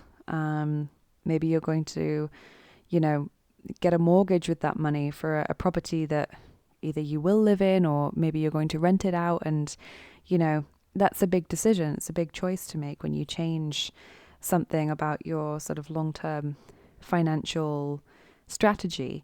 So it could be something along those lines where you're a little bit worried about how that's going to work out, what's going to, not just what's going to happen, but like how is that decision going to affect you in the coming years? Because obviously sometimes these things, they could take a while to have a visible impact or visible return.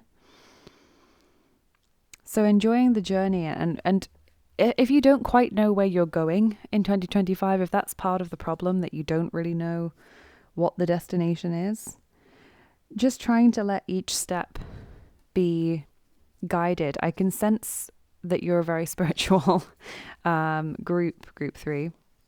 And that's not just me saying it, because it often turns out to be the case. But I feel like if you prioritize that downtime, that space to just be, have that space to breathe, be in communion with spirit, however you go about that, whether it's through prayer, whether it's through some kind of physical, mindful practice like yoga, whether it is deep meditation or trance, and just letting spirit guide you, either through messages that you receive in meditation, or, through your gut feelings, your gut reactions, signs and symbols in the natural world. Just let yourself be guided, because I think that is how you're going to not only make the best decisions, but also feel confident that you've made the best decisions. I think there are going to be a lot of experiences in 2025 where you're going to be asked to be courageous and to back yourself and to respect yourself and your decisions and your desires and your hopes and dreams. And if you have the backing of spirit, if you've communed with your spiritual team or with a certain spiritual being, you probably are just going to feel that little bit extra confident, or that little bit of extra courage that you need to take that next step. Okay. Group 3, let's see what we have in terms of love and relationships. So when I say relationships, this can be romantic relationships. It can also be platonic relationships. So friendships, family members, colleagues, they could be represented in this section. So you have past life relationship. You have known each other before. Okay, so someone will be either new to your life or will be important in your life in 2025 who is from a past life. Okay, so you may not have had the same nature of relationship with them in the past life that you do in this life. You could have been parent and child in the past life, and in this life you are work friends. Or, in the past life you could have been lovers, and in this life you are just friends. Yeah, you have known each other before. So there is someone either new or important who is from a past life experience. So you might feel very strongly when you meet them for the first time. It's almost like your soul recognizes them. Then you have, this could be the one. You've already met the romantic partner you seek. Okay, so this could be a different person or the same person, but there is also great opportunity for romance in 2025, which is lovely. If you already have a partner, don't worry. This doesn't mean that this is going to be a new person coming in to upset the apple cart. This could be the one. If you're in a relationship, literally can indicate that you have already met the romantic partner you seek. And so maybe in 2025, you get deeper commitment with that person. Maybe you just get that moment, You know, like that film moment where you just look at them and you just think, do you know what? Yeah, this is it. This is the person. This is the one for me. Yeah, beautiful. Like when the little boy in Love Actually like holds his finger up and says like, that's the one. That's could be the moment that you're having. But equally, you know, this could be a new person. So this could be if you're single or you're looking for love, or maybe even not looking. There could be someone that you meet in 2025 that you just immediately think, wow, you know, that's the person. So then you have Bedürftigkeit, number 78, that is neediness. You have Untreue, infidelity or disloyalty in number 70. And then Orgasmus, orgasm, number 15. Okay, so with these few cards, I mean, this wouldn't match up with this could be the one. So this is a separate situation. I feel like this card could match with this could be the one. That feeling of like, obviously it's a very physical card, but it's also not. In the guidebook, there's a lot here about, you know, the feeling of when you meet each other and that's that. And, you know, you're just swept off your feet with the excitement of meeting that person. And if you haven't had that in a love relationship before, perhaps you've had it in a friendship experience before, where you just meet that new person who's just incredible and you're so excited to spend time with them again, to see them again, to, you know, hear their point of view. There's just this sense of like, wow, this is so exciting. I can't wait to get to know this person more. With these two cards, this could be an experience you have in love in 2025. I mean, again, even these two could be separate. So you've got the neediness, which is just this feeling of clinginess, of needing validation from another person, needing them to, I don't know, prove something to you or spend more time with you. And this can come out of loneliness or a lack of self-esteem. And then you have the infidelity card, which is where you feel betrayed by someone. And it doesn't always have to mean that it's a, you know, relationship infidelity in like the romantic sense. Again, it could be that friend that lets you down really, really badly. That family member that should have your back in that argument and really doesn't take your side and instead ends up supporting the other person. It's that feeling of betrayal. So for some of you, yes, this may signify romantic betrayal, but it won't for everyone. And I'm going to be clear that I really don't see this as being connected to this card. I mean, if you've been here before, you know that I'm very, very straight talking. And if I felt that something was, you know, flagging up as a red flag to me, I would make that very clear. But I don't see those two as connected. And because I've put this not as just love, but just relationships as well, I just want you to bear in mind that this could be someone else that perhaps you're trusting when you shouldn't be trusting them, or this could be someone that you imagine is going to have your back and then they just, you know, fail you spectacularly. So just be aware of this. As you go into the new year, there could be someone that you're maybe trusting. I don't want to say trusting too much, but I want to say trusting in a way that they don't deserve. Okay. And then the neediness, this could be a particular situation, like a dynamic you have in one of your relationships, or it could be a general feeling of, you know, loneliness. I want to spend more time with people. I feel like I'm asking too much of my friends, or I'm leaning too much on one particular friend, even though they're too polite to say anything because they're lovely. You might be the person that's trying to edge out of the door. You know, there could be someone in your life who is being too demanding of your time or your energy, emotion, too sort of clingy, too needy, sort of asking more of you than you're able to give.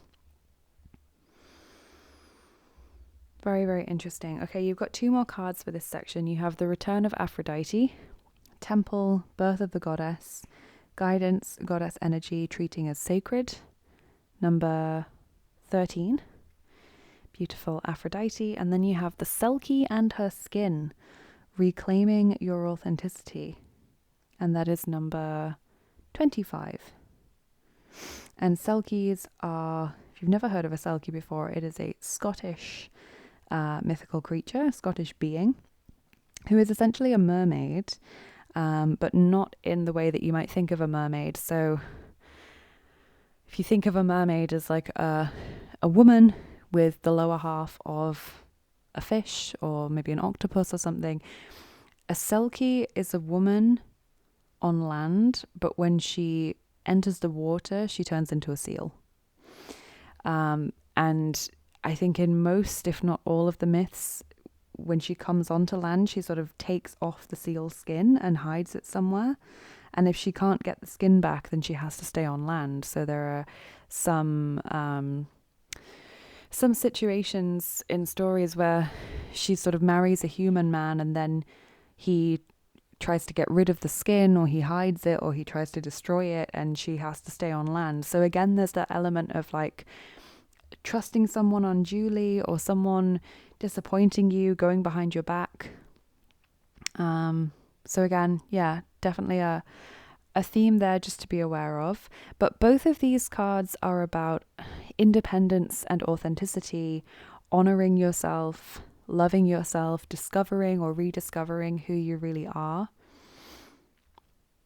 When you think of Aphrodite, you know, she makes no apology to anyone. She is just there in her magnificence and just waiting to be admired. You know, she doesn't do this. And she certainly wouldn't stick around in this situation. You know, she's chasing after this. So she's someone who is in love with herself and in love with being in love. So she might not be looking for a long-term partnership necessarily. This card can sometimes point towards you discovering yourself and just wanting to have fun in a relationship context and not looking to have and to hold long-term. But it's definitely about that self-respect message that you got earlier. Not feeling guilty, not making any apology for being who you are. Just, you know, this is me and I'm wonderful and I'm lovely, and, you know, if you can't see that, then why am I wasting my time having this conversation? Really, really interesting. Okay, group 3, let's look at your spirituality cards and then we'll get your charms and your lovely runes. Okay, so you have 2 spirituality cards. You have Sobek, number 23, and that is union and power. Sobek, crocodile-headed god. He is an apotropaic deity, which is a wonderful word, which basically means a deity who wards off evil. And these kinds of deities, they sometimes look quite frightening. So Sobek, obviously the crocodile, will have been greatly feared by many Egyptians who lived and worked on or along the Nile. Equally, you know, I can think of certain forms of Kali Ma in Hinduism. There are other deities as well, of course, but the idea is essentially that they look so terrifying and frightening that no evil will dare to come near them. So if you're on their side, or if they are on your side, then no evil is going to touch you. So Sobek is this very powerful protector. And then you have Oracle 31, sacred living, spirit speaking, intervention. So it's definitely a very spiritual year for you, group 3. I'm wondering if there's a bit of a spiritual awakening or leveling up going on for you in 2025, because there seems to be a lot of communion with spirit for you in your year ahead, and that seems to be quite important to you and quite central to a lot of the things that you do. Maybe you'll be wanting to work with Sobek. Maybe there's a reason he's showing up here for you today. I have had some experience with Sobek, not an awful lot, but in the past when I was going through some very, very difficult experiences, not necessarily difficult experiences, but I was reliving very difficult experiences, and it was a tough time trying to process things and move on and come to terms with things. Sobek showed up for me which I was surprised by because I don't know if I am anymore, but at the time I was really quite frightened of crocodiles, even though I had no reason to be. I don't live anywhere near a place where they would be living in the wild. But working with him kind of helped me to get over that fear a little bit, and also to process those difficult experiences. It was almost like he was there to hold space for me and to, ward off some really terrible things, as if to say, this has to be like a sacred healing chamber, and gosh, we don't have any space for anything else to start coming in and mixing things up. So he sort of held space for me, which is really lovely. And I look forward to potentially working with him again in future. I think he came to me for a reason, rather than necessarily to be there all the time. But that is, lovely. Your deities don't have to be with you all the time. You may well have what is known as patron or matron deities, what you might call your main gods, the ones that you have a long-term relationship with. They're your ride or die. You always turn to them if you need help kind of relationships, but not everyone has that, and that's okay. And even if you do have that, you may have other deities that crop up for a reason or a season, as they say, or a lifetime. And that's totally fine. So if you're interested, and if you're feeling like, oh, well, I normally work with these gods, so I feel like it would be a betrayal, or I don't know if I have room in my life for someone else, perhaps give it a go, because if they keep showing up for you, or if you keep feeling curious or drawn towards working with a particular deity or angel or ascended master, then chances are there's a reason for that, and they're sort of nudging you in your subconscious or through signs and symbols in your daily life to say, hey, I would like to get to know you if you're interested. So maybe some of you have been experiencing that already and are curious about giving it a go. I say go for it and, see what happens. Okay, group 3, let us get your charms, and then we'll finish up with your runes.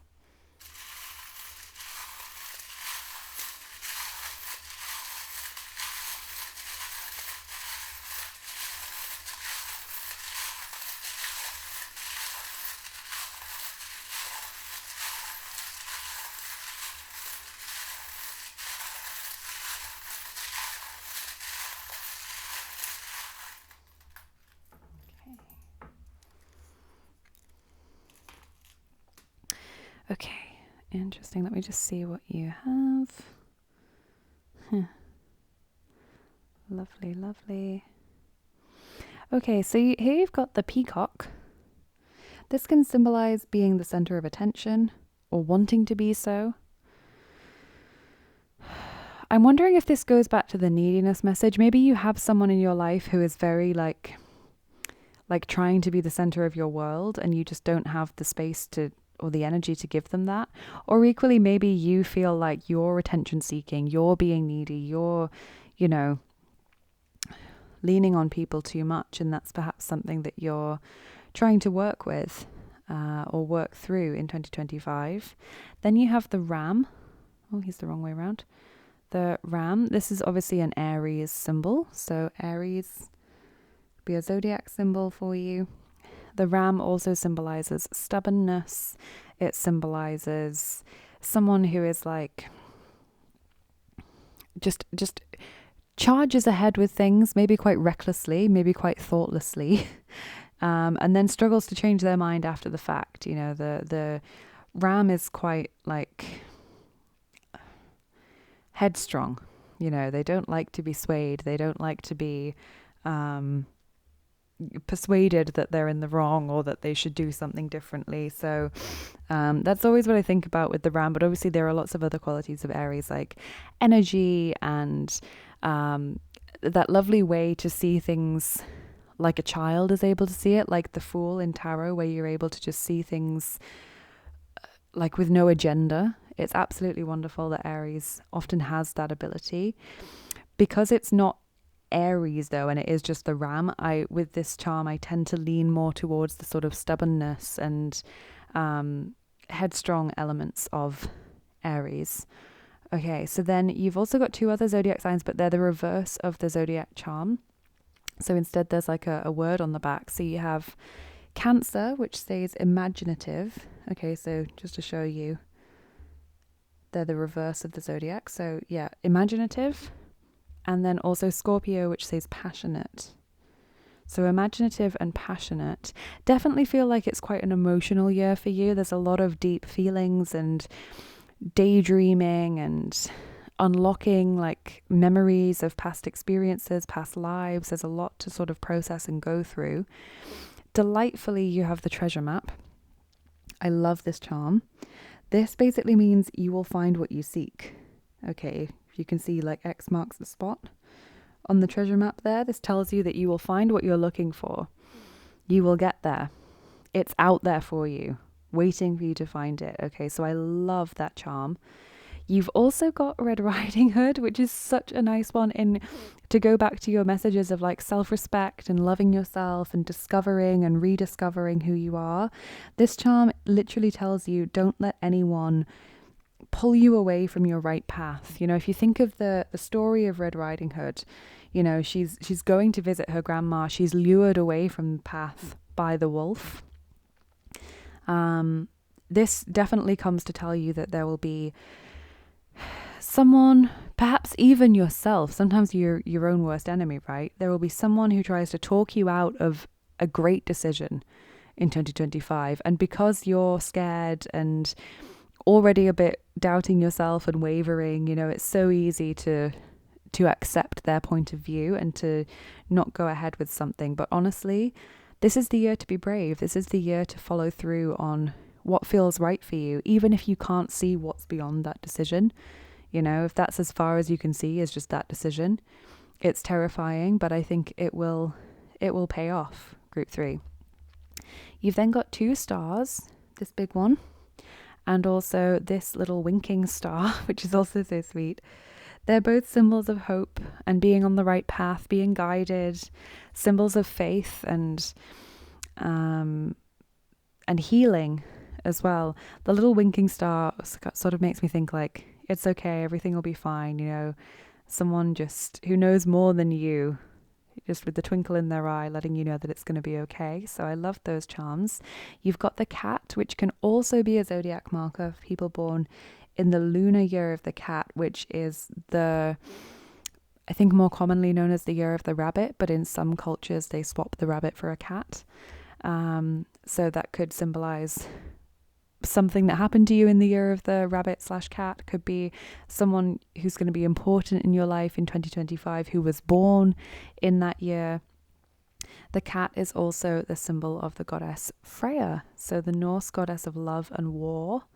Perhaps 2 seemingly opposing sides to yourself that you might need to tap into in 2025. So perhaps working with a goddess like Freya could be helpful for you. And again, it sort of takes me back to Sobek as well, because he's this, you know, to look at the first time you see him, it seems terrifying, you know, the crocodile head. And this is quite a tame image of Sobek. There are some really scary images of Sobek. And sometimes he is a full crocodile, not just crocodile head. But if you look on his head, he's got it's called the Uraeus, and that's the sun disk of Ra. And it's sort of framed by this serpent, which again looks quite frightening, but the serpent is going to like spit venom at evil, stop it from, you know, taking hold. And then he's also got the eye of Horus and the eye of Ra looking over him. So those 2 like extremely powerful, extremely benevolent, protective eyes that are looking over him and watching, you know, what he's doing and seemingly kind of like powering him as well. He is, you know, this dual natured god, very, very protective, but also very fierce. As I said, a bit like Kali Ma. Like, it's very understandable why people might be put off the idea of working with them or might be frightened even of them. But very, very powerful, very just incredible deities to get to know and to work with. So if you're feeling intrigued, drawn to this idea, I recommend doing some reading. It may not be Sobek, it may not be Freya, it may not be Kali, but it could be another deity that has that sort of interesting nature where they're not light and fluffy, but they can certainly bring a lot of beauty to your life. Okay, and then you have the number 5. So this can represent the 5th of a month, can represent the 5th month, May perhaps being really important. It's also the 5th house, which is the house of children, fun, anything that's like frivolous, light-hearted, your hobbies, entertainment, things that bring you joy, but they're not that serious, And I think that's, again, coming back down to it, is just the need to bring some light relief into your year. There's clearly going to be some intense or stressful experiences. You need to balance that out with fun, with frivolity, with light-hearted energy. Okay, so please do bear that in mind. And then you have this gorgeous charm as your final one before we do your runes, this goldfish. And this symbolizes that there is going to be an incredible reward for you in 2025, okay? So the meaning of the goldfish charm is taken from a Chinese proverb, which basically says that there is this goldfish that swims upwards up a waterfall, and I believe it was the gods saw him perform this incredible feat that seemed impossible, and to reward him for all of his efforts and his gumption, they transformed him into a dragon. Okay, so this is metaphoric for basically someone who has had more than their fair share of troubles in life, who has made an extraordinary effort to keep going despite everything they've faced, despite everything that life has thrown at them, and will receive an incredible reward as a result of that. So that is you, group 3. You are the goldfish, soon to be dragon. And that's just such a wonderful, wonderful message to have. So I'm going to clear these away, and we will do your runes just to finish up your reading. I think this one has been a bit longer than the other ones, but I think you maybe got a few more cards, so your messages were a little bit deeper, needed a little bit more explaining.